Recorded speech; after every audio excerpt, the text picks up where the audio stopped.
لو تناهيتم إلى سر الحياة وصنعتم كائنا حيا نرى. ایک صاحب نے چیلنج کیا ہے کہ حنفی اپنی پوری نماز سلام تک صحیح حدیث سے ثابت کر کے بتا دے، میں مان جاؤں گا، یہ پھر بھی نہیں مانے گا، یہ بہت ڈھیٹ لوگ ہیں. احناف کی تکبیر تحریمہ سے لے کے سلام تک پوری نماز حدیث سے ثابت ہے، سمجھتے ہو؟ پوری نماز حدیث سے ثابت ہے. ان سے میں پوچھتا ہوں کہ آپ اپنی پوری نماز حدیث سے ثابت کر کے دکھاؤ. یہ نہیں کر سکتے. تو جو اس طرح کی بات کر رہے ہیں نا اس کو لاؤ میرے پاس، میں اس سے چند سوال پوچھوں گا، تم ثابت کرو. دوسری بات یہ کہ حدیث کہتے ہیں کہ نبی صلی اللہ علیہ وسلم کی آخری نماز ویسی ہی تھی جیسے کہ ہم پڑھتے ہیں. حنفی جھوٹ بولتے ہیں کہ ترک رفع الیدین ہے.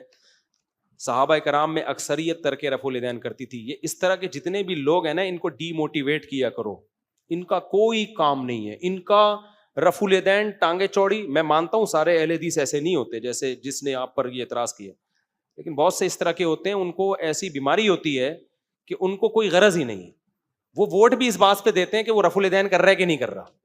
ان کا سب سے بڑا مسئلہ کیا بن چکا ہے؟ رفع الیدین.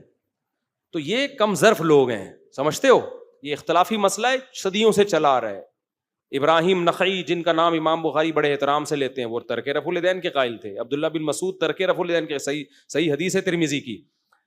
تو اور عبداللہ بن مسعود کے جتنے شاگرد تھے وہ سارے ترک رفع الیدین کے بغیر نماز پڑھتے تھے. تو یہ کیا ان لوگوں کو نہیں پتا تھا نبی نے آخری نماز کیسے پڑھی ہے؟ تو اختلافی مسئلہ ہے، اس کو اتنا ہی رہنے دو. تو یہ کسی کام کے لوگ نہیں، ان سے امت میں کوئی خیر کی امیدیں نہ رکھیں میرے دوست. اور جو یہ بات کیا کریں رفع الیدین، اس سے بولو 3 طلاق کا مسئلہ زیادہ اہم ہے یہ رفع الیدین کا. میں ہر اہل حدیث کو چیلنج نہیں کر رہا، اہل حدیث میں معتدل بھی ہیں، لیکن جو اس طرح کے جس کو خارش ہو نا، جو پرچیاں لکھ رہا ہو، اس کو بولو رفع الیدین نہ کرنا زیادہ برا ہے یا 3 طلاق دے کر حرام بیوی کو رکھ لینا زیادہ برا ہے. تو فوراً کہے گا 3 طلاقوں سے حرام نہیں ہوتی. پھر میں آپ کو ایک چیلنج کرتا ہوں، اس کو بولو مفتی طارق مسعود صاحب کے پاس آ جاؤ 3 طلاق کے مسئلے میں. میں آپ کو بتا دوں وہ زہر کا پیالہ پی کے 100 دفعہ مر جائے گا، اس مسئلے پر کبھی بحث نہیں کرے گا. یہ اس کی علامت ہے کہ اس کو پتا ہے کہ یہ جو ہم نے بلنڈر کیا ہے نا کہ طلاقوں کے بعد بیویوں کے جو ہم حلال کرنے کا فتویٰ دے دیتے ہیں، تو اس میں ہم سے بہت بڑا بلنڈر ہوا ہے. تبھی وہ اس موضوع پر زہر جیسے مرزا غلام احمد قادیانی کو جو فالو کرتے ہیں وہ اس پہ آپ سے مناظرہ کریں گے کہ نبی صلی اللہ علیہ وسلم آخری نبی تھے یا نہیں تھے. اس میں الجھائیں گے، آپ کو کوشش کریں گے الجھانے کی. لیکن آپ اس سے اگر یہ بحث کرو کہ شرافت نبوت سے پہلے کا مقام ہے، پہلے کسی آدمی کا شریف ہونا ثابت ہوتا ہے، پھر آگے نبوت پہ بات ہوتی ہے. تو آپ قادیانیوں سے یہ بحث کرو کہ ہم اس بحث کو چھوڑو نبی آخری نبی تھے یا نہیں تھے، گل ویلے دی تے پھل موسم دا. اس پہ بحث کرو کہ مرزا غلام احمد قادیانی شریف انسان تھا یا نہیں تھا. ہم اس کی کتابوں سے ثابت کریں گے. نبی ہونا تو دور کی بات، ظاہر ہے جو اتنا بڑا کذاب اور دجال ہو وہ شریف ہو سکتا ہے جس نے اتنا بڑا جھوٹ باندھ دیا. ہم یہ ثابت کریں گے اس کی کتابوں سے کہ وہ شریف آدمی نہیں تھا. ہمارے استاذ کہا کرتے تھے، بڑے مناظر تھے، وہ کہتے قادیانی زہر کا پیالہ پی لے گا، اس ٹاپک پر بات کرنے کے لیے آمادہ نہیں ہو. تو اسی طرح جو اس طرح کے اہل حدیث ہیں نا جو رفع الیدین اور یہ مسئلوں میں نا بہت زیادہ غلو کرتے ہیں، آپ ان سے بولو رفع الیدین سے زیادہ اہم کیا ہے؟ 3 طلاق. تو آؤ مفتی طارق مسعود کہہ رہے 3 طلاق کے مسئلے پر بات کرو. تو تم 3 طلاق میں اگر صحیح ثابت ہو گئے نا تو میں حنفی فقہ ویسے ہی پورا چھوڑ دوں گا. میں بولوں گا جب انہوں نے حنفیوں نے 3 طلاق کے مسئلے میں اتنی بڑی غلطی کی ہے تو رفع الیدین میں تو اس سے بڑی غلطی ہو سکتی ہے. تو میں فقہ حنفی ہی چھوڑ دوں گا. میں ٹھیک ہے نا، میں رفع الیدین بھی کروں گا، میں زور سے آمین بھی، میں اہل حدیث ہو جاؤں گا. تو آپ کو بتا دوں، پھر میں بتا دوں، میں اس طرح کی بحث میں ہر اہل حدیث کو نہیں ملامت کرنا چاہتا، لیکن جو اہل حدیث اس طرح کی حرکتیں کرتے ہیں، جا کے حنفیوں کو چھیڑتے ہیں، تم رفع الیدین نہیں کرتے، تم یہ نہیں کرتے، تو ہر چیز کا جواب دلیل سے نہیں دیا جاتا. جو فتنہ پرست لوگ ہوتے ہیں نا ان کو انہی اسٹائل میں جواب دیا جاتا ہے. دلائل سے جواب تو رفع الیدین کے کئی دفعہ ہو چکے ہیں، ہمارے بیانات میں بھی آ چکے ہیں، کتابیں بھی لکھی ہوئی ہیں، اور ہم مانتے ہیں اختلافی مسئلہ ہے، دلائل دونوں طرف ہیں، اور ہمیں کانفیڈنٹلی احناف کے دلائل زیادہ مضبوط لگتے ہیں اس میں.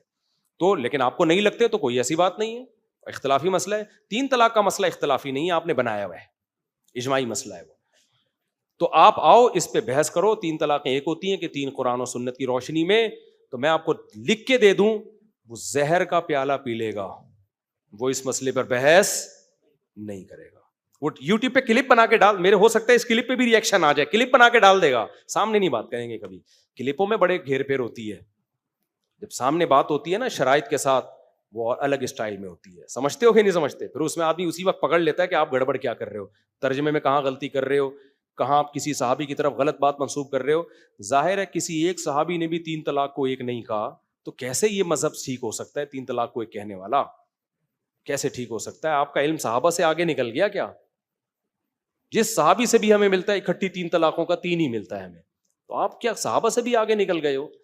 لوگ کہتے نہیں بعض صحابہ سے بھی منقول ہے, ابن حجر نے لکھا ہے, فلاں نے. کہاں منقول ہے؟ دکھا دو نا. صحیح ہے نا, باتیں پھینکنے پر گورنمنٹ کی طرف سے کوئی پابندی نہیں ہے. جیسے وہ تراویح کے مسئلے میں کہ اہل حدیث عالم کا کلپ آیا, میرے خلاف کلپ بنائے انہوں نے کہ امام مالک کہتے ہیں پتہ نہیں لوگوں نے اتنے رکوع کہاں سے نکال لیے کہ نبی سے تو 8 ثابت ہیں. میں نے اتنا تلاش کیا, کوئی امام مالک کی طرف کوئی تو کہیں کتابوں میں مل جائے, ککھ بھی نہیں ہے. کسی نے کئی سو سال کے بعد امام مالک کے کھاتے میں ایک قول ڈال دیا, علامہ شوکانی نے اس کو نقل کر دیا اور اہل حدیث لوگوں نے اس کو مارکیٹ میں وائرل کر دیا. امام مالک سے 20 رکعت سے کم 1 رکعت بھی منقول نہیں ہے تراویح میں. 36 تو منقول ہیں, 8 واٹ کہیں منقول نہیں ہے. سمجھتے ہو کہ نہیں سمجھتے ہو؟ جو ان کا اپنا قول ہے. تو کہنے پر گورنمنٹ کی طرف سے کوئی پابندی نہیں ہے, کچھ بھی کہہ دو. جب آدمی حقائق کی دنیا میں جاتا ہے تو پتہ چلتا ہے کہ اگر امام مالک نے 8 رکعتوں کا قول کیا ہوتا تو مالکی 8 رکعت کو لیتے نا, وہ کیوں 36 اور 20 رکعتوں کو لے رہے ہیں؟ ہوا و حرص والا دل بدل دے, میرا غفلت میں ڈوبا دل بدل دے.